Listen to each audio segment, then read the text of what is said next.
Welcome back to the Reading the Audiogram series. Let's talk about the symbols on the audiogram. So, when you're getting tested by your audiologist, they typically place two different kinds of headphones. One which looks a little big and goes over both your ears. One which looks a little bit smaller and goes behind your ear. So, these symbols translate to the readings received from those headphones. So first let's talk about the symbols here. Here all these markings in red are the markings of the right ear and all these markings in blue are the readings of the left ear. So here you see two things, air conduction and bone conduction. Air conduction means the values received by the bigger headphones. It tests your ear as a whole from your outer ear, middle ear to the inner ear. And bone conduction means the values received by placing the headphone behind your ear.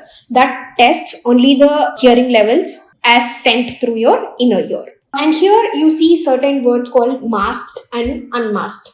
Unmasked is nothing but when you're sending sound through one ear and picking the readings from that same ear. But masked means you're covering one ear and testing only the other ear. That is what is called masking. So this is how the test done translates as symbols on your audiogram. Hope that's clear.